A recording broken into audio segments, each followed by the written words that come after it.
ایک تو آزادی کا تصور ہے مغرب کا، لبرلزم کا، لبرلائزیشن کا، اور ایک آزادی کا تصور ہے مسلمانوں کا، اسلام کا، دین کا۔ دونوں بالکل الگ الگ ہیں۔ آج کئی لوگ قائد اعظم کو لبرل ثابت کرنے کی کوشش کرتے ہیں۔ مغرب نے جس طرح کلیسا کو سیاست سے نکال دیا، وہ یہ چاہتا ہے کہ مسلمان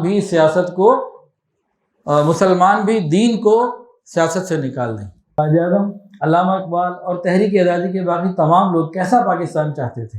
اس بر صغیر کے خطے میں سب سے زیادہ جو قربانیاں دی ہیں وہ علماء کرام نے دی ہیں۔ جب انگریز، ہندو اور سکھ تینوں نے مل کر مسلمانوں کو ہر طریقے سے لوٹا، کون سی قربانی ہے جو مسلمانوں نے نہیں دی؟ کوئی بھی درخت ایسا نہیں تھا جہاں کسی عالم کی لاش لٹکائی نہ گئی ہو۔ قائد اعظم کی نماز جنازہ 4 لاکھ لوگوں کی موجودگی میں حضرت مولانا شبیر احمد عثمانی رحمۃ اللہ علیہ نے پڑھائی۔ پاکستان کو بنے ہوئے کتنے سال ہو گئے؟ 75 سال ہو گئے۔ ان 75 سالوں میں ہم نے بحیثیت پاکستانی کیا حاصل کیا؟ بہت کچھ حاصل کیا اور بہت کچھ کھویا، لیکن وہ بنیادی کلمہ، وہ بنیادی نعرہ جس کی بنیاد پر لاکھوں لوگوں نے قربانیاں دیں، جس کی بنیاد پر مسلم لیگ کامیاب ہوئی، جس کی بنیاد پر مسلمانان ہند کو ایک آزاد ریاست اللہ نے عطا فرمائی، اس بنیاد کو کہتے ہیں پاکستان کی بنیاد کیا؟ لا الہ۔ پاکستان کا مطلب کیا؟ لا الہ الا اللہ۔ ہم نے اسی کو پورا نہیں کیا۔ باقی کیا کیا کیا نہیں کیا وہ الگ داستان، لیکن اپنی بنیاد کو ہم نے پورا نہیں کیا۔ آج 75 سال گزرنے کے باوجود بھی پاکستان کی بنیاد لا الہ الا اللہ ہے، اور پاکستان کی ترقی محمد الرسول اللہ ہے۔ جو اصل کرنے کا کام تھا وہ ہم نے نہیں کیا اور نہیں کر سکے۔ ہم کیا کہتے ہیں 14 اگست کے دن کو؟ یوم آزادی۔ آزادی کسے کہتے ہیں؟ آزادی کا تصور کیا ہے؟ کبھی ہم نے اس کے غور کیا؟ آج کی نوجوان نسل میں آزادی کا تصور کیا ہے؟ کبھی ہم نے اس پہ غور کیا؟ ان بچوں کو کون سا تصور آزادی کا دیا جا رہا ہے؟ ہمیں تو نہیں پتا۔ آج اس کو سمجھ لیجئے۔ آزادی کے 2 تصور ہیں، جیسے 2 قومی نظریہ، تو آزادی کے 2 تصور ہیں اور دونوں بالکل جدا جدا، ایک ادھر ایک ادھر، کوئی درمیان میں قربت نہیں ہے ان کی۔ ایک تو آزادی کا تصور ہے مغرب کا، لبرلزم کا، لبرلائزیشن کا، اور ایک آزادی کا تصور ہے مسلمانوں کا، اسلام کا، دین کا۔ دونوں بالکل الگ الگ ہیں۔ مغرب کا آزادی کا تصور کیا ہے؟ کہ ہر چیز سے آزاد، ہر فرد اپنی روایات سے آزاد، اپنی سماجی، قبائلی، نسلی، لسانی، علاقائی، قومی تمام ذمہ داریوں سے آزاد، اپنی معاشرتی، اپنی اخلاقی، اپنی دینی تمام ذمہ داریوں سے آزاد۔ ان کا آزادی کا تصور یہ ہے، وہ ہر قسم کی آزادی کو ہر سطح پر، ہر قیمت پر حاصل کرنے میں تلاش کرنا چاہتے ہیں، حاصل کرنا چاہتے ہیں۔ ان کی آزادی کا تصور یہ ہے۔ ان کی آزادی کے تصور میں قرآن پاک سے آزادی، حضور پاک صلی اللہ علیہ وسلم کی غلامی سے آزادی، اللہ تعالیٰ کی بندگی سے آزادی شامل ہے۔ یہ ان کا آزادی کا تصور ہے۔ ہمارا آزادی کا تصور کیا ہے؟ ہمارا آزادی کا تصور یہ ہے کہ مکمل آزادی کے ساتھ اللہ تعالیٰ کی بندگی کر سکیں، مکمل آزادی کے ساتھ حضور صلی اللہ علیہ وسلم کی غلامی کر سکیں، مکمل آزادی کے ساتھ قرآن مجید کے احکامات پر عمل کر سکیں۔ ہمارا آزادی کا تصور یہ ہے۔ بڑی جو ہے نا محرومی کی بات ہے، بدقسمتی کی بات ہے، آج کی ہماری نوجوان نسل کو اور ہمارے بہت بڑے سیاسی طبقے کو مغربی آزادی پسند ہے اور اسی کی طرف چل رہے ہیں۔ آزادی اس لیے حاصل کی تھی کہ غلبہ دین ہو، لیکن ہم دین سے آزادی کی طرف نکل پڑے، ہم غلط رخ پہ چل پڑے۔ آج کسی نوجوان سے پوچھ لیں، اس نے جھنڈا اٹھایا ہوا ہوگا، گرین کپڑے پہنے ہوئے ہوں گے، موٹر سائیکل سے سائلنسر نکالا ہوا ہوگا، اور گٹار اور بگل اور باجے اور یہ ساری حرام چیزیں اس کے پاس ہوں گی۔ اس سے پوچھیں آزادی کا تصور کیا ہے؟ شاید ہی کوئی ہو خوش نصیب جو صحیح تصور بتا سکے، جو اسلامی تصور بتا سکے، ورنہ تو مادر پدر آزادی۔ اور 13 اور 14 اگست کو تو 13 اگست کی رات، 14 اگست کا دن تو ٹریفک کے قوانین سے بھی آزادی، ایک موٹر سائیکل میں 6 بھی بیٹھے ہوں، 4 بھی بیٹھے ہوں تو اس سے بھی آزادی۔ اور کل پرسوں میں نے پڑھا ایک خبر پڑھی، واٹس ایپ کے اوپر آئی کہ حکومت نے یہ فیصلہ کیا ہے، پولیس نے، کہ 13-14 اگست کو وہ نوجوان جو کسی کی عورت کو، بیوی کو، ماں کو، بہن کو، بچی کو چھیڑیں گے ان کو گرفتار کیا جائے گا۔ یعنی آزادی کا تصور نوجوانوں کے ذہن میں کیا ہے؟ اگر صحیح تصور ان 75 سالوں میں ہم نے دیا ہوتا تو یوم آزادی والے دن اس قانون کو عمل درآمد پہ لانے کی اور اس فکر کے مطابق پولیس کو کچھ کرنے کی ضرورت نہیں تھی۔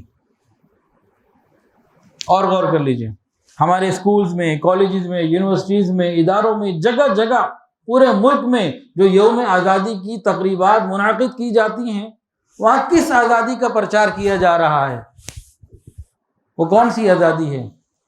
جنہوں نے پاکستان بنایا، کیا ان کے بارے میں ہم نے پڑھا، سوچا، سنا کہ وہ کیا چاہتے تھے؟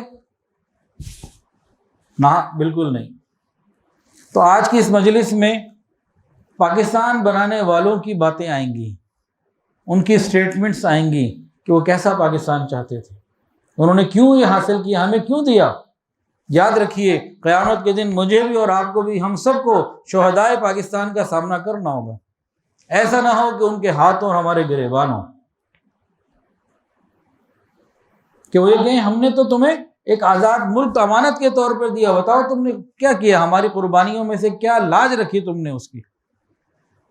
یہ سوال قیامت کے دن وہ ہم سے کرنے میں حق بجانب ہوں گے۔ تحریک آزادی کی روح کیا تھی؟ تحریک آزادی کی کیا روح تھی؟ حقیقی آزادی کی روح کیا تھی؟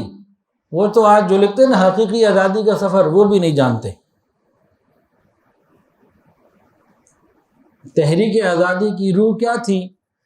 کہ پاکستان کا مقصد غلبہ دین، جسے ریاست مدینہ کہا جاتا ہے۔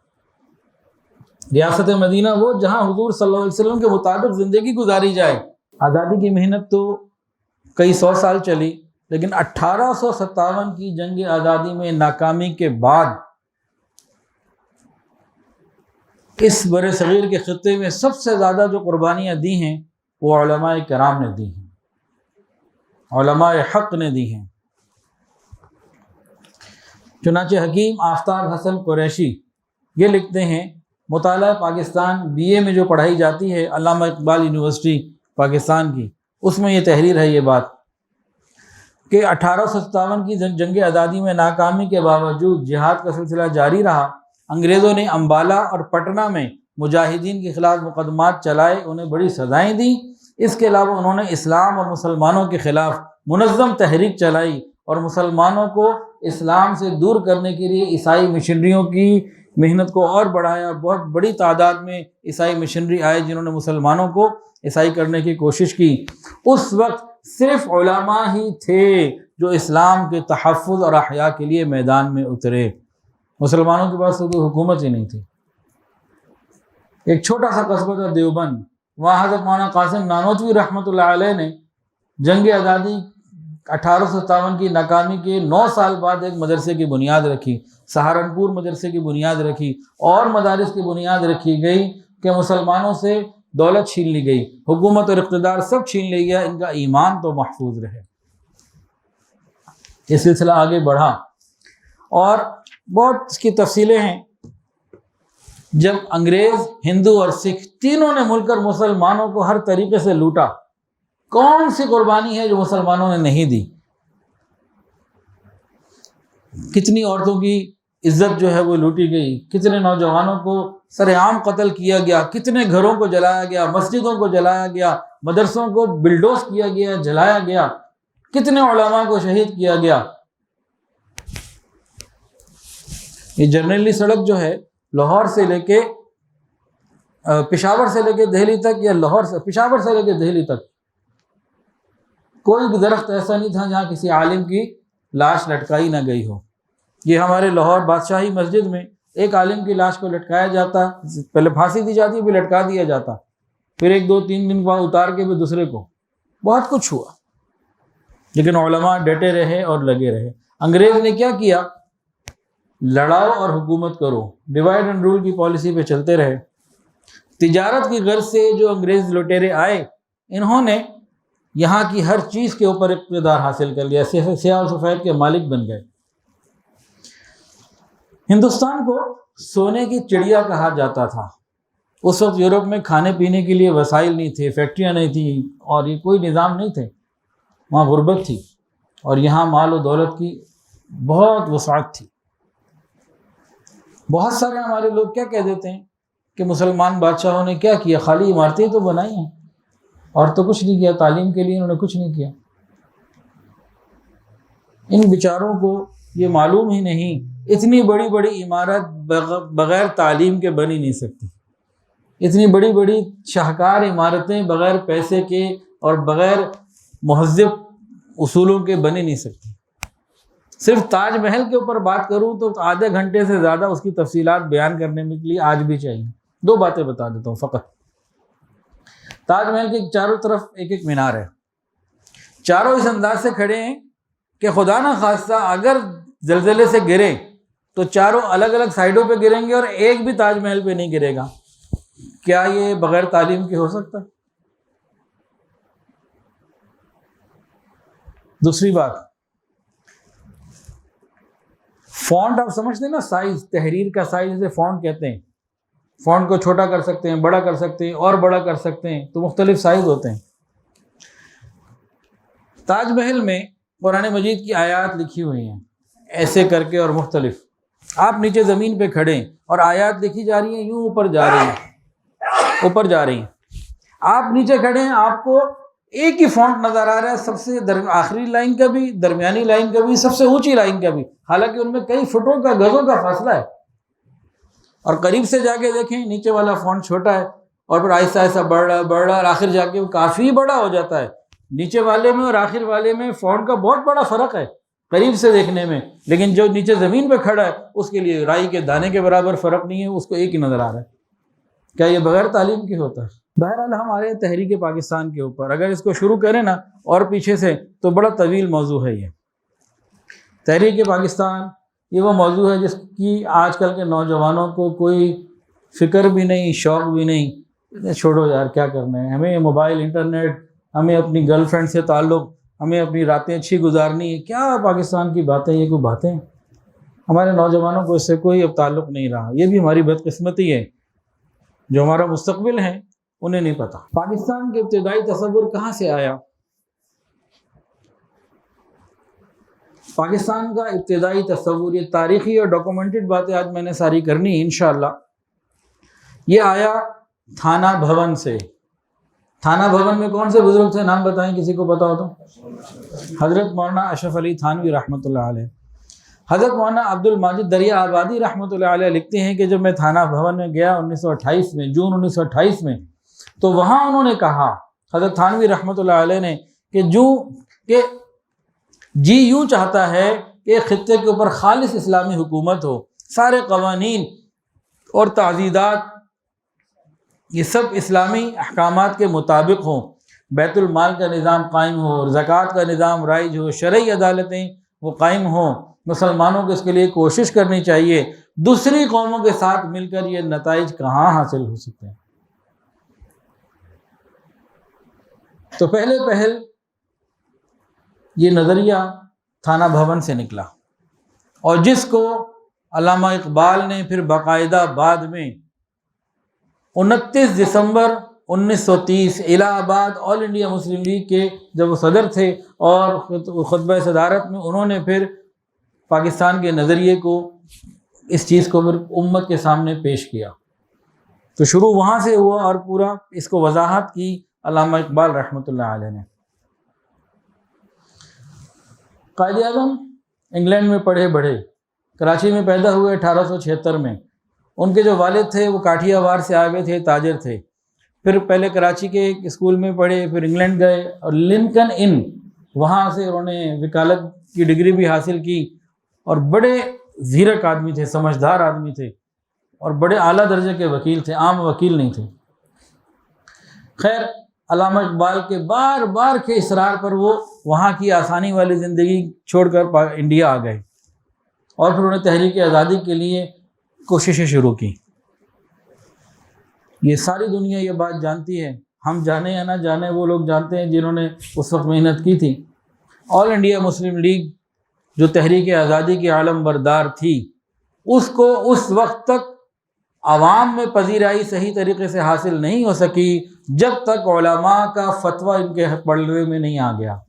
علماء نے اپنا وزن یہاں نہیں ڈال دیا۔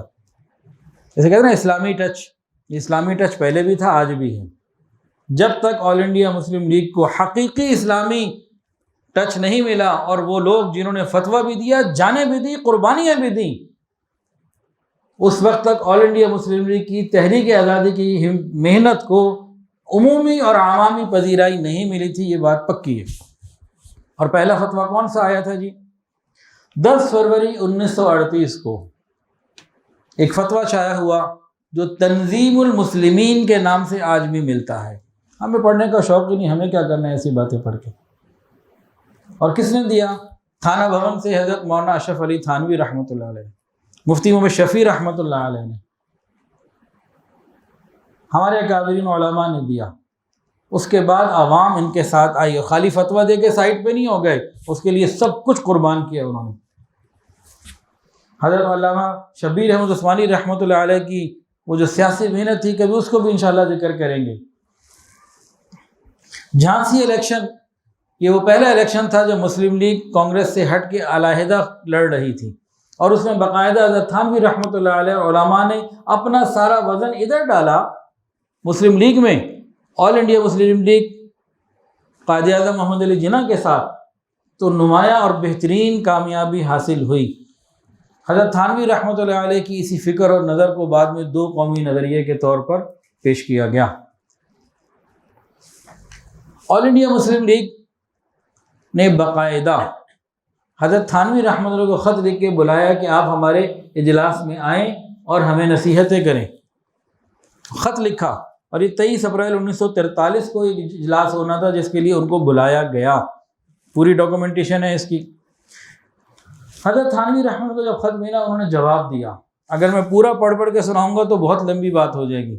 انہوں نے اپنی تو طبیعت کی بیماری کی وجہ سے کہا میری آخری عمر ہے، میں بیمار ہوں، آ نہیں سکتا، تو میں 2 کتابوں کے نام بتا رہا ہوں، حیات المسلمین اور سیانت المسلمین۔ 2 کتابیں، حیات المسلمین شخصی اصلاح کے لیے اور سیانت المسلمین جمہوری نظام کے لیے، کہ ان 2 کتابوں کو انسان پڑھ لے اور عمل کر لے تو انشاءاللہ بہترین کامیابی ملے گی۔ پھر اس میں انہوں نے لکھا کہ انسان کے پاس دوائی تو بہت قیمتی اور بہترین ہو، لیکن حلق سے نہ اتارے تو علاج نہیں ہوتا، اس لیے ان کتابوں کے نام پڑھ لینے سے کام پورا نہیں ہوگا، کتابوں کو پڑھ کر عمل میں لانا ہوگا، پھر بات بنے گی۔ اب تھوڑا سا ہم حضرت قائد اعظم رحمۃ اللہ علیہ کی اور حضرت تھانوی رحمۃ اللہ علیہ کی آپس کی جو بات چیت اور تعلق ہے اس کو ذکر کرتے ہیں۔ آج کئی لوگ قائد اعظم کو لبرل ثابت کرنے کی کوشش کرتے ہیں، تاریخی حقائق کو بالکل پس پشت ڈال کر قائد اعظم کو لبرل ثابت کرنے کی کوشش کرتے ہیں۔ یہ قوم کے مجرم ہیں، یہ لوگ، یہ بڑے بڑے عہدوں پہ بیٹھ کر یہ نوجوانوں کو گمراہ کر رہے ہیں۔ اب ذرا سنیے باتیں۔ قائد اعظم رحمۃ اللہ علیہ فرماتے ہیں مسلم لیگ کے ساتھ ایک بہت بڑا عالم ہے جس کا علم اور تقدس ایک پلڑے میں رکھ دیا جائے اور باقی علماء کا دوسرے میں، تو یہ باہری رہے گا، اور ہمیں ان کی حمایت حاصل ہے جو کہ ایک چھوٹے سے قصبے تھانہ بھون میں رہتے ہیں، ہمارے لیے وہ ایک ہی کافی ہے، باقی کوئی ہمارے ساتھ ہو نہ ہو ہمیں کوئی پرواہ نہیں۔ یہ قائد اعظم کی سٹیٹمنٹ ہے۔ اگلی بات سن لیجیے۔ حضرت تھانوی رحمۃ اللہ علیہ کے انتقال کے کچھ عرصے کے بعد مجلس دعوت الحق بمبئی، ان کے 5 افراد تھانہ بھون گئے تعزیت کے لیے۔ دوران تعزیت انہوں نے بتایا وہاں کے لوگوں کو کہ ہم ایک دفعہ قائد اعظم سے بھی ملنے گئے تھے، مجلس دعوت الحق والے۔ تو وہاں قائد اعظم نے ہم سے پوچھا کہ قریب کے زمانے میں کون سا بہت بڑا عالم گزرا ہے؟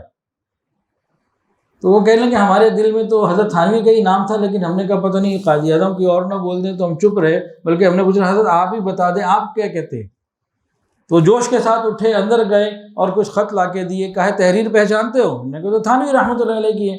کہا یہی وقت کے سب سے بڑے عالم ہیں جو بھی حالیہ زمانے میں گزرے۔ حضرت علامہ شبیر احمد عثمانی رحمۃ اللہ علیہ وہ لکھتے ہیں کہ قائد اعظم سے ایک دفعہ ملاقات ہوئی تو قائد اعظم نے مجھے کہا کہ اگر آپ کا مطلب یہ ہے کہ میں بے چوں چرا آپ جو کہیں وہ مان لوں تو میں تیار ہوں۔ میں نے آج سے پہلے جتنی آپ سے بحث کی ہے تو وہ کر لی، آئندہ میں آپ کی بات خاموشی سے بیٹھ کے سنوں گا، اور مذہبی معاملات میں جو آپ ہدایات دیں گے میں انہیں تسلیم کروں گا کہ مجھے حضرت تھانوی رحمۃ اللہ پر اعتماد ہے، مذہبی معاملات میں ان کا پایہ بہت بلند اور ان کی رائے درست ہے۔ یہ قائد اعظم کی اسٹیٹمنٹ ہے۔ اچھا جی، اسی چیز کو آگے بڑھاتے ہیں۔ نواب جمشید علی خان یہ قائد اعظم کے یار غار تھے۔ قائد اعظم اور محترمہ فاطمہ جناح سردیاں ان کے پاس گزارا کرتے تھے، اور باغپت جگہ کا نام تھا۔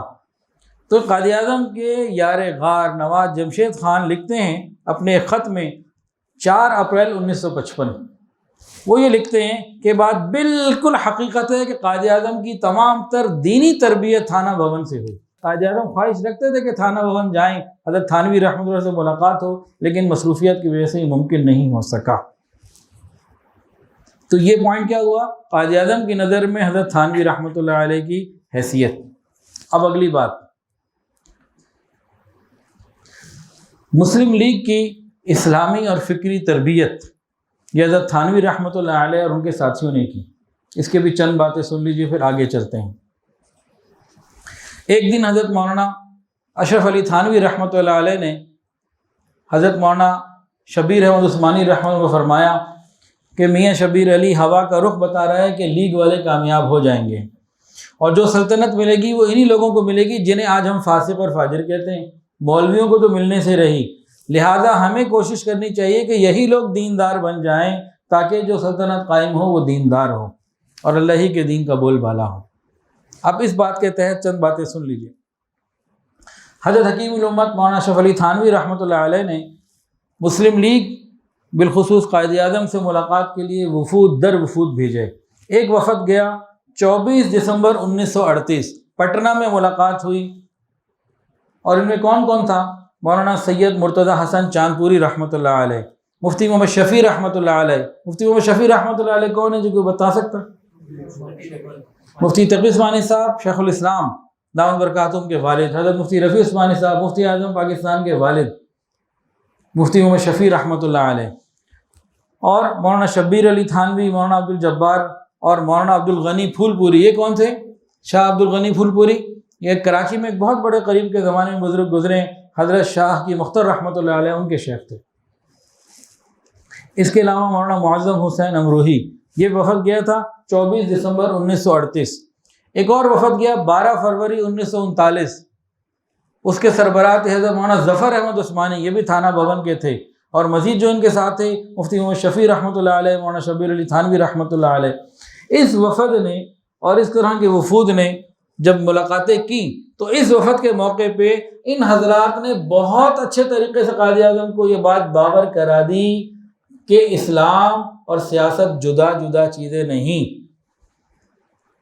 اس موقع پہ قائد اعظم نے فرمایا کہ دنیا کے کسی مذہب میں سیاست مذہب سے الگ ہو یا نہ ہو، میری سمجھ میں اب خوب آ گیا ہے کہ اسلام میں سیاست مذہب سے الگ نہیں بلکہ مذہب کے تابع ہے۔ یہی علامہ اقبال کا شعر بھی ہے، جدا ہو دین سیاست سے تو رہ جاتی ہے چنگیزی، جدا ہو دین سیاست سے تو رہ جاتی ہے چنگیزی۔ مغرب نے جس طرح کلیسا کو سیاست سے نکال دیا، وہ یہ چاہتا ہے کہ مسلمان بھی دین کو سیاست سے نکال دیں، سیاست کو اپنی جگہ پہ رہنے دیں، دین کو بس 4 دیواری کے اندر بند کر دیں۔ جو انہوں نے وہاں اپنے لیے کیا وہی ان کے غلام جو کالے انگریز ہیں یہاں کریں، اور ہم لوگ ان کا بھرپور ساتھ دیتے ہیں۔ جو علماء سیاست میں آ جاتے ہیں ہم کہتے ہیں ان کا سیاست سے کیا کام۔ ہم سب چاہتے ہیں ریاست مدینہ یہ بنے، لیکن کسی عالم دین کو ووٹ ہم نے نہیں دینا، ہم دوغلے ہیں، علماء کو ووٹ ہم نے نہیں دینا، اور کہتے ہیں سیاست میں پاکستان ریاست مدینہ بھی بنے۔ جن کی زندگی میں دین نہیں، ان کے ساتھ 3 دن گزار کے تو دیکھیں، جن کو ووٹ دیتے ہیں 3 دن 3 راتیں ان کے ساتھ گزار کے تو دیکھیں، کس کے لیے اپنی آخرت خراب کر رہے ہیں، جن سے جا کے مل بھی نہیں سکتے۔ قیامت کے دن آپ کی شفاعت کریں گے، کیا کریں گے؟ قبر میں کام آئیں گے؟ کبھی 3 دن ان کے ساتھ گزار کے دیکھیں، 3 دن اور 3 راتیں، پھر تصور کریں کہ یہ لوگ اسلامی حکومت قائم کریں گے، تو ہم عوام بھی دوغلے پن کا شکار، زبان سے کہتے ہیں کہ پاکستان میں اسلامی نفاذ ہو، لیکن علماء کو ووٹ ہم نے نہیں دینا۔ سبحان اللہ۔ ملاقاتیں تو مسلسل چلتی رہیں، بالآخر ایک مرتبہ حضرت قائد اعظم نے مولانا شبیر احمد عثمانی کو فرمایا، آپ جب تشریف لاتے ہیں اور مجھ سے دین کی باتیں کرتے ہیں تو میں اس کو سنتا ہوں، اور علماء آتے ہیں مجھ سے سیاست کی باتیں کرتے ہیں، حالانکہ انہیں سیاست کا کچھ نہیں پتہ ہوتا۔ آپ آتے ہیں مجھ سے سیاست کی بات نہیں کرتے، آپ مجھ سے دین کی بات کرتے ہیں، مجھے دین کا کچھ نہیں پتہ۔ آپ آتے رہا کریں اور آپ بیٹھیں، مجھے کوئی جلدی نہیں ہے، اپنی بات تفصیل سے آپ کریں، مجھے کوئی جلدی نہیں ہے، میں بڑے شوق سے سنوں گا۔ قائد اعظم 1 منٹ، مصروف آدمی کا 1 منٹ بھی آسانی سے نہیں ملتا۔ اچھا جی، اب اگلی بات، حضرت تھانوی رحمۃ اللہ علیہ اور قائد اعظم کے درمیان خط و کتابت جو آج بھی موجود ہے، ان میں سے بعض خطوط نیشنل آرکائیو اسلام آباد میں آج بھی موجود ہیں۔ 15 ستمبر 1938 حضرت تھانوی رحمۃ اللہ علیہ نے گفتگو کے دوران فرمایا کہ جس زمانے میں مسلم لیگ اور کانگریس میں مفاہمت کی گفتگو ہو رہی تھی، میں نے ایک خط مسلم لیگ کے صدر کو لکھا، محمد علی جناح کو، اور اس میں لکھا کہ مفاہمت تو ٹھیک ہے، ضروری ہے، جو آپ اپنے کام کر رہے ہیں اس کو دیکھیں، لیکن شرعی مسائل میں اپنی رائے کو دخل مت دیا کریں، محققین علماء سے پوچھ لیا کریں۔ تو قائد اعظم کا جواب آیا کہ انشاءاللہ اس بات کا خیال رکھا جائے گا، آپ کی ہدایت کے مطابق عمل کیا جائے گا۔ قائد اعظم کا خط بنام تھانوی رحمۃ اللہ علیہ، جس میں انہوں نے لکھا، قائد اعظم نے، کہ مجھے مظہر الدین اور نواب زادہ لیاقت علی خان کی بات چیت سے معلوم ہوا کہ آپ کو آل انڈیا مسلم لیگ کے مقصد اور پروگرام سے ہمدردی ہے۔ مجھے آپ کا خط ملا، لیکن مصروفیت کی وجہ سے میں جلدی جواب نہ دے سکا، تاخیر پر معذرت، اور آپ کی جو باتیں میرے پاس پیش کی گئی ہیں میں نے نوٹ کر لی ہیں، اور وقت آنے کے اوپر میں آپ سے ضرور سے اس کا مشورہ کروں گا۔ اس کے علاوہ حضرت تھانوی رحمۃ اللہ علیہ کا خط قائد اعظم کے نام، جو اسلام آباد میں آج بھی موجود، اس کا خلاصہ سن لیجئے۔ آپ نے لکھا، الطاف نامہ نے مسرور اور ممنون کر دیا، آپ کے خط نے خوش بھی کر دیا، اور میں شکر گزار بھی ہوں۔ اور آگے لکھا کہ میں گوارا نہیں کرتا کہ آپ 1 منٹ بھی میری وجہ سے اپنا ضائع ہونے دیں۔ آپ کو خط مل گیا، آپ نے پڑھ لیا، آپ اس میں مفید باتوں پر عمل کیا کریں، مجھے اس بات کی اجازت دیں کہ میں آپ کو وقتاً فوقتاً ہدایت بھیجتا رہوں، اور کبھی آپ مجھ سے کو پوچھنا چاہیں تو میں سر چشم جو حاضر ہوں، موجود ہوں، اس کو خوشی سمجھوں گا۔ یہ اس کا مفہوم بتایا میں نے آپ کو۔ اور آگے چلیں جی، یہ باتیں کبھی سنی ہے جی؟ کبھی پڑھی ہے جی؟ 75 سال ہو گئے ہمیں پاکستان کو آزاد ہوئے ہوئے، ان بچوں کو، نسلوں کو کیا بتائیں گے؟ باجے خرید کے دیں گے، باجے بجاؤ۔ جب یہ بچے باجے بجا رہے ہوتے ہیں، مجھے یہ لگتا ہے کہ یہ شہدائے تحریک پاکستان کی قربانیوں کا مذاق اڑا رہے ہوتے ہیں، اور جو ماں باپ خرید کے دیتے ہیں وہ شریک ہیں۔ 13-14 اگست آتی ہے، نوجوان گٹار اور میوزک کے چیزوں میں ڈوبے ہوئے ہوتے ہیں۔ یہ کون سا تحریک، یہ کون سا آزادی کا تصور ہے؟ یہ مغربی آزادی کا تصور ہے، اسلامی آزادی کا تصور نہیں، جو شروع میں نے وضاحت سے بیان کر دیا۔ 1949 سید عطا اللہ شاہ بخاری رحمۃ اللہ نے فرمایا تھا کہ مجھے یہ لگتا ہے کہ ہندوستان میں مسلمان باقی نہیں رہے گا، پاکستان میں اسلام باقی نہیں رہے گا، ادھر ہی جا رہے ہیں ہم۔ یہ 1949 پاکستان کو بنے ہوئے 2 سال ہوئے تھے، اس وقت کی سٹیٹمنٹ ہے، رخ ہمارا وہی ہے جو انہوں نے بتایا تھا۔ اب ذرا اور ہمت باندھ لیجئے، اور ذرا حضرت تھانوی رحمۃ اللہ کا خواب قائد اعظم کے بارے میں۔ حضرت مولانا شب علی تھانوی رحمۃ اللہ علیہ نے مولانا شبیر احمد عثمانی رحمۃ اللہ علیہ سے فرمایا کہ میں بہت کم خواب دیکھتا ہوں، لیکن آج رات میں نے خواب دیکھا قائد اعظم کو محشر کے میدان میں علماء کے اندر دیکھا، میں حیران ہوا کہ یہ یہاں کیسے؟ تو مجھے بتایا کہ دین اسلام کی خدمت کر رہے ہیں۔ اس سے اور بات بتا دوں بڑی، برداشت کر لیں گے؟ حضرت تھانوی رحمۃ اللہ علیہ کی پیشن گوئی اپنے جنازے کے بارے میں اور قائد اعظم کے جنازے کے بارے میں۔ حضرت تھانوی رحمۃ اللہ علیہ کی پیشن گوئی اپنے بارے میں، اپنی نماز جنازہ پڑھانے والے کے بارے میں اور قائد اعظم کی۔ 4 جولائی 1943، کون سی تاریخ بتائی؟ 4 جولائی 1943، 1943۔ قائد اعظم نے دونوں عثمانیوں کو بلایا، حضرت مولانا ظفر احمد عثمانی رحمۃ اللہ علیہ شیخ الحدیث اور حضرت مولانا شبیر احمد عثمانی رحمۃ اللہ علیہ شیخ القرآن، دونوں کو بلایا، مفسر قرآن۔ کہا ہوا کا رخ بتا رہا ہے کہ لیگ والے کامیاب ہو جائیں گے، قرارداد پاکستان 1940 والی یہ کامیاب ہوگی، میرا آخری وقت ہے، میں زندہ رہتا ضرور محنت کرتا۔ اللہ کی مرضی یہی معلوم ہوتی ہے کہ مسلمانوں کو علیحدہ سلطنت مل کر رہے گی۔ قیام پاکستان کے لیے تم سے جو ہو سکے کرنا، اپنے مریدوں کو، متعلقین کو بھی تاکید کرنا کہ وہ کرتے رہیں، اور تم دونوں عثمانیوں میں سے ایک میری نماز جنازہ پڑھائے گا اور ایک قائد اعظم کی پڑھائے گا۔ یہ 4 جولائی 1943 کو بات ہو رہی ہے۔ پھر حضرت تھانوی رحمۃ اللہ کا انتقال ہوا تو ان کی نماز جنازہ کس نے پڑھائی بتا سکتے ہیں جی؟ حضرت مولانا ظفر احمد عثمانی رحمۃ اللہ علیہ نے۔ اور پھر جب قائد اعظم کا انتقال ہوا،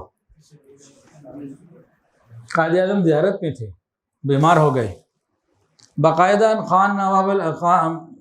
خان لیاقت علی خان وہاں ملنے آئے، کمزور تھے۔ اس وقت بہت ساری جو باتیں کی، ان میں سے ایک وصیت قائد اعظم نے یہ کی کہ کراچی فون کر دیں، مولانا شبیر احمد عثمانی رحمۃ اللہ علیہ کو تاکید کر دیں کہیں سفر پہ مت جائیں، کسی وقت بھی کچھ ہو سکتا ہے، میری نماز جنازہ انہوں نے پڑھانی ہے۔ دنیا میں منافقت چل سکتی ہے، موت کے وقت منافقت نہیں ہوتی۔ ہم میں سے کوئی بھی ایسا نہیں ہے جو اپنی نماز جنازہ کے لیے کسی برے آدمی کا انتخاب کرے اپنے اختیار سے، اسی کا انتخاب کرتا ہے جو اس کے دل میں بہت بڑا مقام لیے ہوئے ہوتا ہے۔ کیا خیال ہے آپ کا؟ اس میں کوئی کھوٹ نہیں ہوتا۔ نہ خان لیاقت علی خان نے باہر آ کے کراچی کال کی اور حضرت سے فرمایا کہ آپ نے یہیں رہنا ہے، اور باقاعدہ قائد اعظم کی نماز جنازہ 4 لاکھ لوگوں کی موجودگی میں حضرت مولانا شبیر احمد عثمانی رحمۃ اللہ علیہ نے پڑھائی۔ اب کون ان کو لبرل کہے گا جی؟ کیا کوئی لبرل آپ کو ایسا ملے گا جو ایک ٹھیٹھ مولوی کو کہے میری نماز جنازہ پڑھانا، میرا انتظار کرنا؟ یہ ڈاکومنٹڈ باتیں ہیں، یہ ہوائی گفتگو نہیں ہے۔ اس سے بھی اگلی کوئی بات بتا دوں، جب پاکستان بن گیا، ادھر کراچی ادھر ڈھاکہ، دونوں جگہ فلیگ سیریمنی ہونی تھی، دونوں جگہ جھنڈا لہرایا جانا تھا۔ قائد اعظم نے کن کو چنا؟ کراچی میں حضرت مولانا شبیر احمد عثمانی رحمۃ اللہ علیہ کو چنا کہ جھنڈا آپ لہرائیں۔ انہوں نے کہا آپ کا حق ہے، آپ مسلم لیگ کے صدر ہیں، آپ کی سب سے زیادہ محنت ہے، آپ تو ہمارے لیڈر ہیں، آپ کا حق ہے۔ جب مولانا شبیر احمد عثمانی رحمۃ اللہ منع کیا، کہا کہ آپ، انہوں نے کہا نہیں، یہ آپ کا حق ہے۔ یہ الفاظ قائد اعظم کے آن دی ریکارڈ ہیں۔ تو کراچی میں مولانا شبیر احمد عثمانی رحمۃ اللہ نے جھنڈا لہرایا، اور ڈھاکہ میں حضرت مولانا ظفر احمد عثمانی رحمۃ اللہ نے لہرایا۔ یہ کیا تھا؟ کیا میسج ہے قائد اعظم کو؟ عام تھے، بچے تھے کوئی، وہ بہت گہری نظر رکھتے تھے۔ انہوں نے یہ دونوں جھنڈے علماء کو دینے کے بعد یہ اظہار کر دیا کہ مسلمانوں کی دینی قیادت علماء کے پاس ہوگی تو پاکستان کا جھنڈا لہراتا رہے گا، یہ ترقی کرتا رہے گا۔ کسی اور کو بھی دے سکتے تھے، ایک مولوی کو دیا تھا، دوسرے کسی اور کو دے سکتے تھے، دونوں طرف مولویوں کو دیا، بڑے بڑے علماء کو دیا، عام لوگوں کو نہیں دیا۔ یہ قائد اعظم نے اس عمل کے ذریعے بتا دیا کہ مسلمانوں کی دینی قیادت علماء کے پاس ہوگی، پاکستان تبھی ترقی کرے گا۔ یہ بات ہمیں سمجھ نہیں آتی، یہ آن دی ریکارڈ باتیں ہیں۔ تو قائد اعظم کا علماء کرام سے تعلق، اور اتنا شدید تعلق، یہ عام بات تو نہیں ہے نا۔ قائد اعظم، علامہ اقبال اور تحریک آزادی کے باقی تمام لوگ کیسا پاکستان چاہتے تھے؟ تو آج کی اس مجلس میں قائد اعظم کی چند باتیں وہ بتائی جائیں گی، اور اگلی مجالس میں نے ابھی سوچا ہے کہ جمعہ میں پڑھاتا ہوں شاہ جمال ایک مسجد میں، اس سلسلے کو جاری رکھیں گے، چند جمعوں میں یہ پورا کریں گے، اس کو بڑھائیں گے انشاءاللہ، یا اتوار کو بھی چل سکا تو دیکھیں گے انشاءاللہ۔ آپ کو ویڈیو کلپ میں واٹس ایپ پہ، ہمارے عشق الہی کے یوٹیوب کے چینل پہ مل جائے گا سارا کچھ انشاءاللہ۔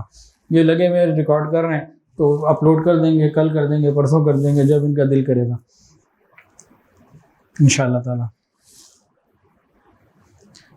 قائد اعظم کیسا پاکستان چاہتے تھے، یہ ایک سوال، اس کا جواب علماء حق کی متواتر مسلسل محنت اور ملاقاتوں نے قائد اعظم کو بدل دیا۔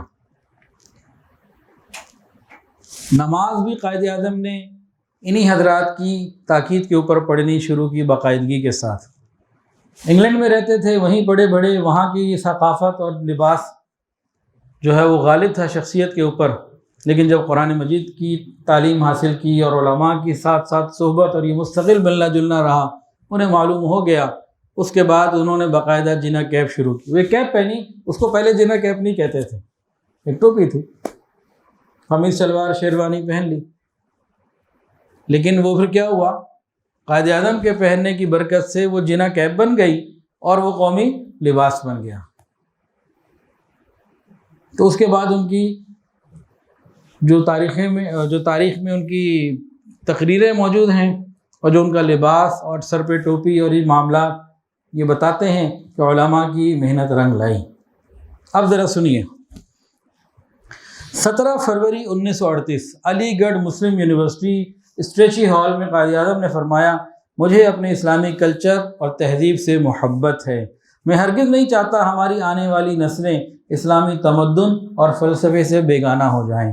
12 جون 1938 ایک تقریب کے دوران کہا کہ مسلمانوں کے لیے پروگرام تلاش کرنے کی ضرورت نہیں، مسلمانوں کے بعد 1300 سال سے ایک پروگرام موجود ہے، وہ قرآن پاک ہے۔ قرآن پاک میں ہماری اقتصادی، تمدنی، معاشرتی، اصلاحی ترقی کا سیاسی پروگرام موجود ہے۔ میرا اسی قانون الہیہ پر ایمان ہے، اور جو میں آزادی کا طلبگار ہوں، طالب ہوں، وہ اسی کلام الہی کی تعمیل کے لیے ہے۔ یہ 7 روزہ انقلاب جون 1938 میں چھپا۔ 14 دسمبر 1942 کراچی میں آل انڈیا مسلم لیگ کے سالانہ جلسے سے خطاب کرتے ہوئے قائد اعظم نے فرمایا، پاکستان کا مقصد اس کے سوا اور کیا ہے کہ پاکستان میں اللہ کے دین کا نظام قائم ہو۔ 19 مارچ 1944 پنجاب اسٹوڈنٹ فیڈریشن لاہور سالانہ تقریب سے خطاب کرتے ہوئے فرمایا، ہمیں ہلالی پرچم کے علاوہ کوئی پرچم درکار نہیں، اسلام ہمارا رہنما ہے جو ہماری زندگی کا مکمل ضابطہ حیات ہے۔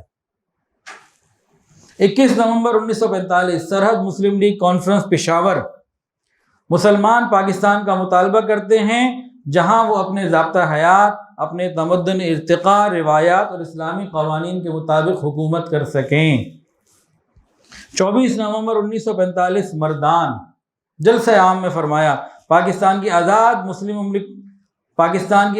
مسلم مملکت کے حصول میں اپنا کردار ادا کریں جہاں مسلمان اسلامی فرما روائی کا منظر دیکھ سکیں گے، یعنی تخت پہ دین ہوگا، دین تخت پہ ہوگا۔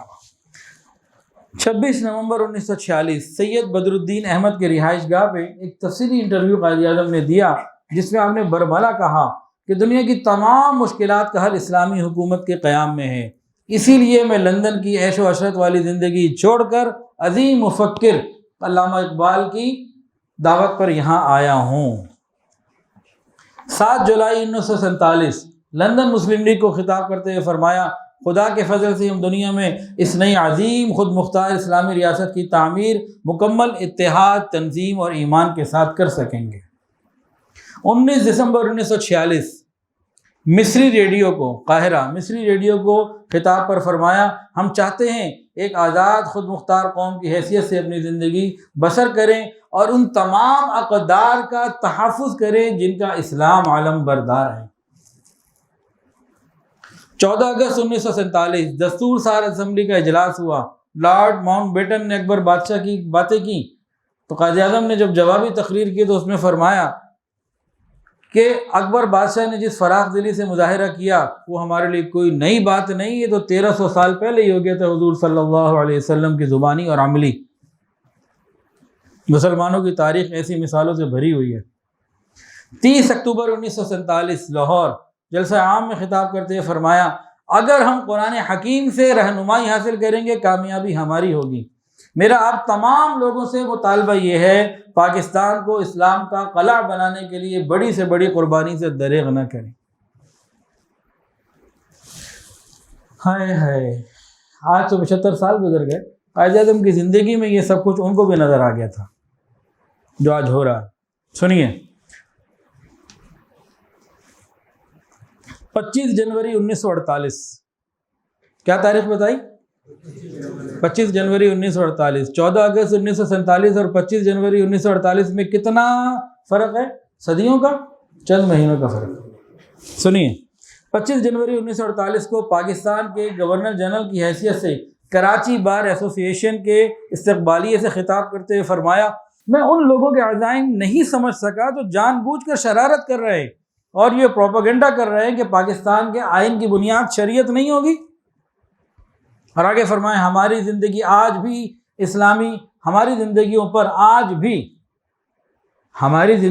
آج بھی اسلامی اصولوں کا اطلاق اسی طرح ہوتا ہے جیسے 1300 سال پہلے تھا۔ یعنی انہیں سمجھ لگ گئی تھی کہ شرارتیں کہاں کہاں ہو رہی ہیں، ورنہ یہ اسٹیٹمنٹ آپ خود غور کر لیجئے۔ 14 فروری 1948 سبی دربار بلوچستان، وہاں فرمایا کہ میرا ایمان ہے ہماری نجات اسوہ حسنہ پر چلنے میں ہے۔ حضور صلی اللہ علیہ وسلم کے طریقے کو اسوہ حسنہ کہتے ہیں۔ ہماری نجات اسوہ، یہ کسی میں آپ کو مولانا کا بیان نہیں سنا رہا ہوں کہ جی یہ مولانا طارق جمیل صاحب کا بیان ہے، یا مولانا مفتی تقی عثمانی صاحب شیخ الاسلام کا بیان ہے، یا یہ مولانا فضل الرحیم صاحب جامعہ شرفیہ کا، یا حضرت جی پیر ذوالفقار احمد نقشبندی صاحب کا بیان ہے۔ میں آپ کو قائد اعظم کا بیان سنا رہا ہوں۔ سنیے، 14 فروری 1948 سبی دربار بلوچستان، فرمایا کہ میرا ایمان ہے کہ ہماری نجات اسوہ حسنہ پر چلنے میں ہے جو قانون عطا کرنے والے پیغمبر محمد مصطفیٰ صلی اللہ علیہ وسلم نے ہمیں دیا۔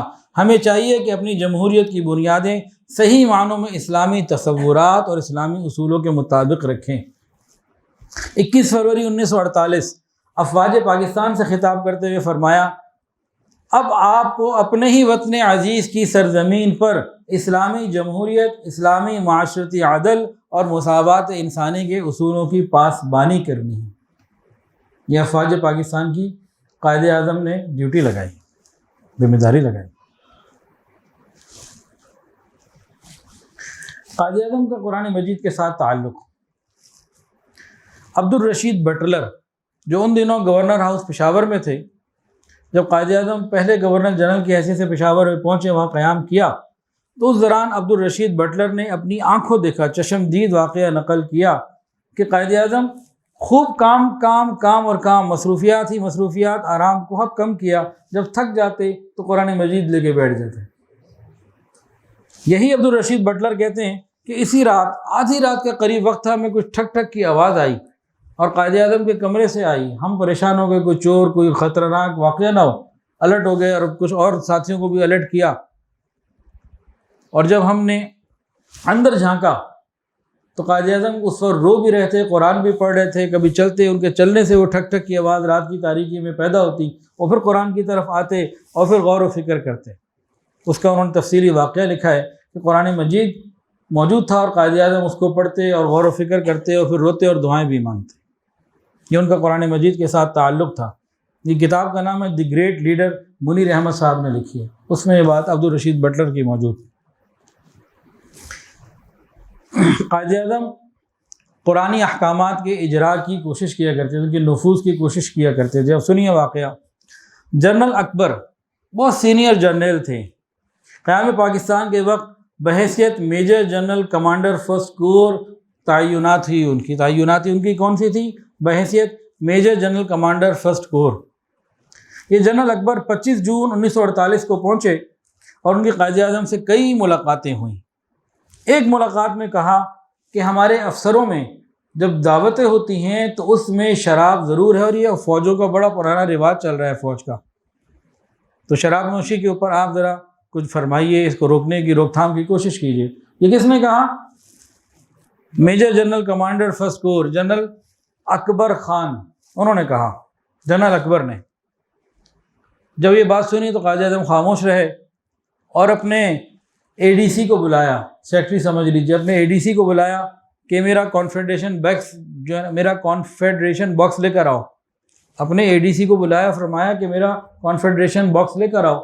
وہ لے آیا تو آپ نے اندر سے ایک کتاب نکالی جو ایک مصری چمڑے میں تھی، اس کو نکالا تو دیکھا وہ قرآن پاک، پھر اس میں کئی جگہ نشان لکھتے، ایک جگہ جب انہوں نے کھولا کہا کہ قرآن یہ کہتا ہے یہ شراب اور ساری منشیات حرام ہیں، اور کہا یہ آپ آرڈر کر دیں، اور باقاعدہ حکم لکھوایا جس میں قرآنی آیات کا ریفرنس دیا۔ اور جنرل اکبر کہتے ہیں کہ میں نے جو میرے اندر جتنی بھی آتی تھی یونٹس، ہر کے اندر اس کو لاگو کر دیا، جب تک میں وہاں رہا تب تک وہ قانون بھی رہا۔ کیا مطلب؟ جب چلا گیا تو وہ قانون بھی، بس اگلی بات آپ خود کہہ لیجئے۔ قائد اعظم کے نماز جنازہ پر علامہ شبیر احمد عثمانی رحمۃ اللہ علیہ نے تقریر کی، بہت تفصیلی ہے لیکن اس کی چند باتیں میں آپ کو سنانا چاہتا ہوں، اس کو سن لیجئے۔ جب تقریباً 4 لاکھ لوگ موجود تھے، علامہ شبیر احمد عثمانی رحمۃ اللہ علیہ نے قائد اعظم کے نماز جنازے پہ جو تقریر کی تھی وہ آن دی ریکارڈ موجود ہے۔ تو انہوں نے فرمایا کہ قائد اعظم مجھ سے فرمایا کرتے تھے انشاءاللہ وہ دن قریب ہے جب کراچی اسلامی ممالک کا مرکز ہوگا۔ اسلام آباد تو اس وقت نہیں تھا، کراچی دارالحکومت تھا۔ کراچی سے لے کر انقرہ تک، کراچی سے لے کر مراکش تک، کراچی سے لے کر چین تک مسلمانوں کو ایک مضبوط بلاک بنایا جائے گا جس کی قیادت کے فرائض انشاءاللہ پاکستان ادا کرے گا۔ حضرت مولانا شبیر احمد عثمانی رحمہ اللہ نے فرمایا وہ نحیف سا انسان تھا لیکن پہاڑوں سے ٹکرانے کی قوت رکھتا تھا۔ جب پہلے انہوں نے پاکستان کا تخیل پیش کیا تو ہم میں سے کوئی بھی ایسا نہ تھا جو یقین کر لیتا کہ پاکستان کبھی حقیقت بن سکے گا، لیکن اس مرد مجاہد کے استقلال، عزم، ایثار، سیاسی ذہانت اور تدبر نے خدا کے فضل و کرم سے ایک ناممکن کام کو ممکن بنا دیا۔ پاکستان بنا تو انہوں نے مجھ سے فرمایا مولانا پاکستان کی صحیح معنوں، پاکستان جب بنا تو انہوں نے مجھ سے فرمایا کہ مولانا پاکستان صحیح معنوں میں ایک اسلامی جمہوری ملک ہوگا جس میں ہر شخص کو، امیر ہو یا غریب، ہر شخص کو ابھرنے اور ترقی کرنے کے مواقع حاصل ہوں گے، شریعت کا بول بالا ہوگا، اسلام کا بول بالا ہوگا۔ یہی ان کی خواہش اور تمنا تھی کہ اس آخری خواہش کو عملی طور پر عملی جامہ پہنانے کے لیے ہر ایک مسلمان اپنے اس مذہبی فرض کو پورا کرے۔ آؤ ہم خدا کے حضور سر نیاز جھکا کر اس بات کا عہد کریں، ہم پاکستان کی ترقی، استحکام، سربلندی اور ظفر مندی کے لیے قائد اعظم کے نقش قدم پر چل کر کسی قربانی کی پرواہ نہ کریں گے اور دریغ نہ کریں گے، ہر طرح کی قربانی دیں گے۔ ایک میسج آیا وہ بھی آپ کو سناتے ہیں، وہ قائد اعظم سے متعلق۔ جب قائد اعظم نے اسلامی حکومت کی بات کی تو ادھر ادھر بہت سارے سوالات آتے تھے، آسان نہیں ہے یہ بات کہہ دینا۔ کس قسم کے سوالات آتے تھے؟ وہ اسلامی حکومت حنفیوں کی ہوگی، بریلویوں کی ہوگی، دیوبندیوں کی ہوگی، شیعوں کی ہوگی، کیا ہوگی؟ تو اس طرح کے بڑے سوالات آتے تھے۔ اس کا ایک بہت خوبصورت جواب جب پوچھا گیا قائد اعظم سے تو حضرت مولانا عبد الماجد دریا آبادی رحمۃ اللہ نے جواب دیا۔ اس جواب کو سنیے، لیکن اس کے بعد پھر قائد اعظم کو چھیڑا گیا، پھر ان کا جواب بھی سنیے۔ یہ الگ الگ موقعوں کی باتیں ہیں لیکن اس قسم کی باتیں اس زمانے میں ہوتی تھیں۔ تو سوال تو قائد اعظم سے تھا لیکن جواب دیا حضرت مولانا عبد الماجد دریا آبادی رحمۃ اللہ علیہ نے کہ آپ اسلامی حکومت کی بات کرتے ہیں، کس اسلام کی بات ہو رہی ہے؟ اب جواب سنیے۔ فرمایا کہ اسلامی حکومت اپنی بد سے بدتر شکل میں اور کسی فرقے کے مطابق صحیح، بہرحال ہر کافرانہ حکومت سے بہتر اور قابل ترجیح ہوگی۔ کتنی خوبصورت بات کی، اور مثال دی، صحت کمزور سے کمزور ہی کیوں نہ ہو لیکن بیماری سے اچھی ہے، روشنی کم ہی کیوں نہ ہو اندھیرے سے اچھا ہے، روشنی کتنی ہی دھیمی اور کمزور کیوں نہ ہو بہرحال اندھیرے سے اچھی ہے۔ تو یہ تو جواب دیا گیا، لیکن قائد اعظم نے ادھر بھی جھنڈا کن کو دیا، ادھر بھی جھنڈا کن کو دیا؟ سمجھ میں آتی ہے نا، نماز جنازہ کن سے پڑھوائی، تو سمجھ میں تو ساری بات آتی ہے. عقل مند کے لیے اشارہ کافی ہوتا ہے، عقل بند کے لیے پتہ نہیں کیا ہوتا ہے، عقل مند کے لیے اشارہ کافی ہوتا ہے. اچھا جی، لیکن یہ ہندو کب چپ کرنے والے تھے؟ تو قائد اعظم جب اپنی کوٹھی لالہ زار اورنگزیب روڈ دہلی میں موجود تھے اور وہاں آخری پریس کانفرنس ہو رہی تھی، وہاں ایک ہندو جو نامہ نگار تھا، صحافی تھا، پھر سوال کر لیا، ملا حکومت کے متعلق آپ کا کیا خیال ہے؟ ملا حکومت کے متعلق آپ کا کیا خیال ہے؟ اب وہ جواب دینا تھا، قائد اعظم کا جواب ذرا سنیں. اس وقت کیا تھا، کانگریس کی جو قیادت تھی وہ کون تھی؟ ایک تھا مسٹر گاندھی، وہ بھی مذہبی آدمی تھا، اور دوسرا ایک برہمن پنڈت تھا، جواہر لال نہرو. تو یہ دونوں مذہبی قسم کے لوگ تھے، یہ لبرل لوگ نہیں تھے، یہ دونوں مذہبی لوگ تھے. جب سوال کرنے والے نے سوال پوچھا کہ ملا حکومت کے متعلق آپ کا کیا خیال ہے، آپ جو اسلام کرتے رہتے ہیں، تو قائد اعظم نے فوراً جواب دیا، برہمن حکومت کے بارے میں تمہارا کیا خیال ہے؟ ایسا چپ ہوا کہ آج تک چپ ہی ہے، اس کا جواب ہی کوئی نہیں دیا اس نے. قائد اعظم نے گاندھی جی کو ایک خط لکھا، وہ میں سنانا چاہتا ہوں، اس کو ذرا توجہ سے سن لیجیے. 17 ستمبر 1944 1944 قائد اعظم نے گاندھی جی کے نام ایک خط لکھا. اس خط میں کیا لکھا؟ قرآن مسلمانوں کا ضابطہ حیات ہے، اس میں مذہبی، مجلسی، دیوانی، فوجداری، عسکری، تعزیزی، معاشی، معاشرتی تمام شعبوں کے احکامات موجود. یہ مذہبی رسوم سے لے کر جسم کی صحت تک، جماعت کے حقوق سے لے کر فرد کے حقوق تک، اخلاق سے لے کر انسداد جرائم تک، زندگی میں سزا و جزا سے لے کر آخرت کی جزا و سزا تک، غرض ہر قول، ہر فعل اور ہر حرکت پر مکمل احکامات کا مجموعہ ہے. لہذا جب میں یہ کہتا ہوں، جب میں محمد علی جناح یہ کہتا ہوں کہ مسلمان ایک قوم ہے، تو حیات اور ما بعد الحیات کے ہر معیار اور پیمانے کے مطابق کہتا ہوں. خط بنام مسٹر موہن داس کرم چند گاندھی، 17 ستمبر 1944. ذرا دوبارہ سن لیجیے، ایک ایک حرف پہ غور کیجیے. یہ ایک مسلمانوں کا لیڈر ہندوؤں کے لیڈر کی طرف ایک خط لکھ رہا ہے، تو ایک اہم دستاویز ہے، یہ عام چیز نہیں ہے. دوبارہ سنیے اور اس کا مزہ لیجیے. قرآن مسلمانوں کا ضابطہ حیات ہے، اس میں مذہبی، مجلسی، دیوانی، فوجداری، عسکری، تعزیزی، معاشی، معاشرتی تمام شعبوں کے احکامات موجود ہیں. یہ مذہبی رسوم سے لے کر جسم کی صحت تک، جماعت کے حقوق سے لے کر فرد کے حقوق تک، اخلاق سے لے کر انسداد جرائم تک، زندگی میں سزا و جزا سے لے کر آخرت کی جزا و سزا تک، غرض یہ کہ ہر قول، ہر فعل اور ہر حرکت پر مکمل احکامات کا مجموعہ ہے. لہذا جب میں یعنی محمد علی جناح یہ کہتا ہوں کہ مسلمان ایک قوم ہے، تو حیات اور ما بعد الحیات کے ہر معیار اور ہر پیمانے کے مطابق کہتا ہوں. قائد اعظم کا خط بنام مسٹر موہن داس کرم چند گاندھی، یہ گاندھی کو خط لکھا. ان ساری باتوں سے بہت کچھ واضح ہو چکا ہے. اللہ تعالی ہمیں ان باتوں کی صحیح سمجھ عطا فرمائے. آگے انشاءاللہ اس کو مزید بھی کچھ لے کے چلیں گے، تو ابھی اس کو ہم یہیں روک دیتے ہیں. آگے انشاءاللہ یہ بات آگے بڑھے گی. ہماری ذمہ داریاں اب کیا ہیں؟ ہماری سب سے پہلی ذمہ داری، کل میں گاؤں میں تھا، وہاں میرے 5-6 بیان ہو گئے، 5 بیان انہوں نے کروا دیے شہزادوں نے.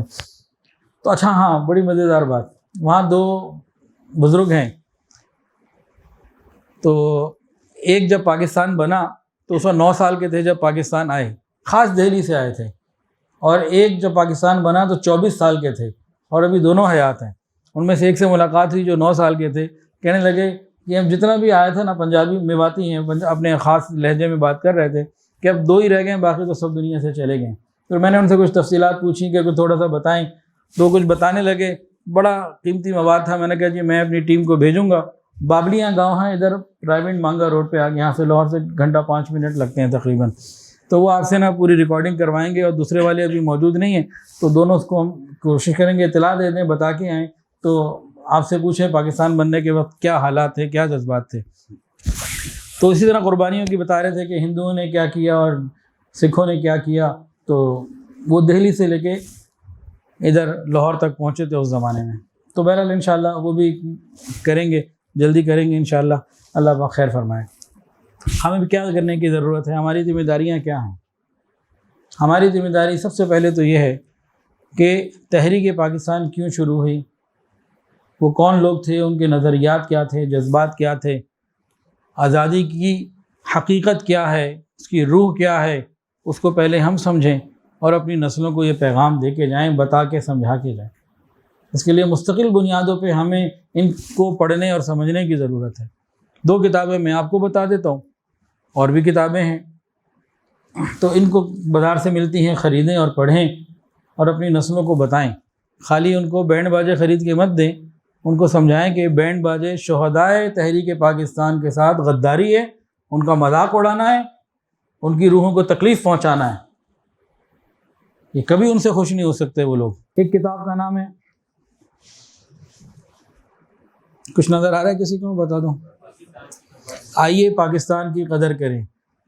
یہ ادارہ تالیفات اشرفیہ ملتان کی چھپی ہوئی ہے، یہاں سے بھی مل جاتی ہے، کوئی مشکل نہیں ہے، کتابیں کو دکان سے مل جائے گی۔ کتاب کا نام آپ کے پاس آ گیا، ملتان کی چھپی ہوئی ہے، مل جائے گی۔ آن لائن بھی دستیاب ہو تو میرے علم میں نہیں ہے۔ اور دوسری کتاب ہے، کیا نام ہے جی؟ میرا پاکستان، حضرت مولانا الیاس گھومن صاحب دامت برکاتہم العالیہ کی کتاب ہے، اور یہ سرگودا کی چھپی ہوئی ہے، یہ بھی بازار میں مل جائے گی۔ یہ تو واٹس ایپ پہ بھی میں نے ایک دفعہ دیکھا تھا، سرکولیٹ ہو رہی تھی، تو احناف میڈیا سروس ان کا ادارہ ہے، تو وہ بھیجتے رہتے ہیں، اس سال بھی شاید بھیجی ہوگی، پچھلے سال تو اگست کے موقع پہ انہوں نے بھیجی تھی، مجھے بھی کہیں سے آ گئی تھی، اب نہیں ہے میرے پاس، ویسے تو ہے، واٹس ایپ پہ نہیں ہے۔ اور بھی کتابیں ہیں، ان کا مطالعہ کریں۔ اور تحریک پاکستان کے حوالے سے ایک چیز میں اور بھی بتا دوں، پہلے بھی بتا چکا ہوں الحمدللہ۔ میرے دادا کا نام تھا شیخ محمد یعقوب رحمۃ اللہ علیہ، ان کے ایک بڑے بھائی تھے شیخ محمد یامین رحمۃ اللہ علیہ، وہ حضرت مفتی محمد حسن امرتسری رحمۃ اللہ علیہ کے قریبی ساتھی تھے۔ اور مفتی محمد حسن رحمۃ اللہ علیہ کون ہیں؟ جامع اشرفیہ کے بانی، حضرت مولانا فضل الرحیم صاحب کے والد۔ تو میرے دادا کے جو بڑے بھائی تھے شیخ محمد یامین رحمۃ اللہ علیہ، گویا کے دادا ہی ہو گئے، وہ تحریک پاکستان کے بڑے سرگرم رکن تھے، اور آل انڈیا مسلم لیگ میں ان کے پاس کوئی ذمہ داری بھی تھی، اور بہت سرگرم رکن تھے۔ جب پاکستان بنا تو آل انڈیا مسلم لیگ کے سیکرٹری تھے، کیا تھے، پاکستان بننے کے بعد تو آل انڈیا نہیں، پاکستان مسلم لیگ تھی، تو اس وقت یہ نون لیگ اور قاف لیگ کا سلسلہ نہیں تھا، تو پاکستان مسلم لیگ تھی، تو اس کے بھی کوئی ذمہ دار تھے، اور ان کا جو دفتر تھا وہ لکشمی چوک کے اوپر تھا، طباق کے بالکل سامنے ایک بلڈنگ بنی ہوئی ہے جس کا صرف فرنٹ باقی ہے، پیچھے کچھ نہیں، پیچھے سب ختم ہو گیا، بہت بڑی بلڈنگ کا خالی فرنٹ باقی ہے، اس بلڈنگ کے اندر ان کا دفتر تھا۔ تو تحریک آزادی میں انہوں نے نمایاں کام انجام دیے، اور الحمدللہ حکومت پاکستان کی طرف سے ان کو ان کی وفات کے بعد باقاعدہ تمغہ حسن کارکردگی جو ہے وہ بھی ملا، وہ موجود بھی ہے، پچھلی دفعہ دکھایا بھی تھا، پھر کہیں گے دکھا دیں گے انشاءاللہ، تو وہ ان کو ملا۔ اور 1954 میں انہوں نے نا ریزائن دے دیا تھا، استعفیٰ دے دیا تھا، غیرت مند لوگ تھے وہ۔ استعفیٰ کس بات پہ دیا؟ مسلم لیگ سے استعفیٰ، باقی دینی کام تو کرتے رہے۔ جامع اشرفیہ لاہور کی بنیادوں میں ان کا پورا حصہ شامل ہے، کوئی بھی جائے حضرت مولانا فضل الرحیم صاحب سے جا کے پوچھ لے شیخ محمد یامین صاحب کے بارے میں، وہ آپ کو انشاءاللہ بتا دیں گے۔ حضرت مولانا فضل الرحیم صاحب نے فرمایا مجھے خود کہ ہمیں اپنے ابا سے کوئی بات کہنی ہوتی تھی، اس زمانے میں تو ابا ہوتا ہے نا، آج تو دوست ہے وہ، تو کیونکہ اس زمانے میں ابا ہوتا تھا، تو کہ ہمیں اپنے ابا حضور سے کوئی بات کہنی ہوتی تھی تو ڈائریکٹ نہیں کہہ سکتے تھے، ہم شیخ صاحب کو کہتے، اور شیخ صاحب پھر ہمارا پیغام وہاں پہنچاتے، تو ہماری کوئی فرمائش ہے، کوئی بات وہ پوری ہو جاتی۔ تو اس طریقے سے اس زمانے میں پوزیشن والد کی کچھ اور تھی، آج تو بس کیا حالات ہیں۔ انہوں نے 1954 میں استعفیٰ دیا تھا، کس بنیاد پہ دیا؟ سکھوں کا ایک وفد آنا تھا انڈیا سے، اور واگا سے انہوں نے آنا تھا۔ حکومت پاکستان نے اس وقت طے کیا کہ ان کا پرتپاک استقبال کیا جائے گا، VVIP پروٹوکول دیا جائے گا. ان کو کہا آپ نے لیڈ کرنا ہے، آپ آگے جائیں. انہوں نے کہا وہ آ رہے ہیں، ٹھیک ہے آئیں، پڑوسی مملکت ہے، اچھی بات ہے. یہ پرتپاک کا کیا مطلب، VVIP پروٹوکول کا کیا مطلب؟ تو یہ بات تو ٹھیک نہیں ہے. وہ آئیں، نارمل رہیں، ہم ان سے معاملات کی بات کریں، وہ جائیں. تو اتنا سر پہ کیوں چڑھانا؟ انہوں نے کہا جی آرڈر یہی کرنا پڑے گا. پھر انہوں نے کہا کہ بھئی کیا آپ کو نہیں معلوم انہوں نے ابھی چند سال پہلے ہماری بیٹیوں کے ساتھ کیا کیا، کتنوں کو ذبح کیا، کتنوں کی عزتیں لوٹیں، کیا کچھ انہوں نے نہیں کیا؟ کیا وہ باتیں ختم ہو گئی، بھول گئے اتنی جلدی؟ کیونکہ وہ جو مہاجرین وہاں سے آئے تھے نا، ان کی بحالی میں اور ان کے ساتھ کام میں وہ بہت زیادہ انوالو تھے. بقرعید کا ہر جانور ہمارے گھر میں ذبح نہیں ہوتا تھا، وہ باولی کیمپ تھا اور کیمپ تھے مہاجرین کے، وہاں ذبح ہوتے. وہ ہر اتوار کو، اس زمانے میں بھی اتوار کو چھٹی تھی، یا بہرحال مختلف موقعوں پہ وہ سبزیوں کی جو ہے نا وہ گاڑیاں لے کے اور اس طرح سے وہاں پہنچا کرتے، ان کے لیے خوب مہاجرین کا خیال کیا کرتے تھے. وہ تو دکھ درد سارے انہوں نے دیکھے ہوئے بھی تھے، جھیلے ہوئے بھی تھے. کہا وہ سب بھول گئے آپ لوگ؟ میں کہا نہیں، آرڈر یہی ہے کہ ہمیں ان کو باعزت طریقے سے وصول کرنا ہے. تو انہوں نے کہا نہیں، میری تو غیرت گوارا نہیں کرتی. وہ آئے اپنے آفس میں بیٹھے، استعفیٰ لکھا اور باہر آ گئے. تو بہرحال اللہ تعالیٰ پاکستان کی حفاظت فرمائے، ہمیں پاکستان کی قدر کرنے کی توفیق عطا فرمائے. انشاءاللہ یہ قیامت کی صبح تک قائم رہے گا، لیکن ہم جو اپنی ذمہ داریاں ہیں وہ پوری کریں. کم سے کم ذمہ داری کیا ہے، اس کے لیے دعا کرتے رہیں. پاکستان کے لیے مستقل دعائیں کرتے رہا کریں، وقتاً فوقتاً دعائیں کریں. اور دوسری ذمہ داری کیا ہے، پاکستان بنانے والوں نے پاکستان کیوں بنایا، جنہوں نے بنایا ان کی سوچ کیا تھی، کیا ان کے رابطے تھے، تعلقات تھے، ان سب کو. یہ 2 کتابیں تو میں نے آپ کو بتائی دی، تو اور بھی ہیں، کم سے کم ان دونوں کو ہی لے کے پڑھ لیں. 200-400 روپے کی آ جائیں گی تو پاکستان کے لیے 200-400 روپے بھی خرچ کر لیں، پھر ان کو پڑھیں، سمجھیں، اپنی نسلوں کو بتائیں. اگر ہم لوگوں نے یہ نہ کیا تو باطل جو کر رہا ہے وہ کرتا رہے گا، پھر پاکستان میں مسلمانوں کا نام نہیں ہوگا، اسلام کا نام نہیں رہے گا، اسلام مٹ جائے گا، عمل میں نہیں رہے گا نا. اللہ تعالی ہماری حفاظت فرمائے. ویڈیو کے نیچے سبسکرائب کے بٹن پہ کلک کریں، بیل کے آئیکن پہ کلک کیجئے تاکہ ہر نئی ویڈیو کی نوٹیفیکیشن آپ کو مل جائے.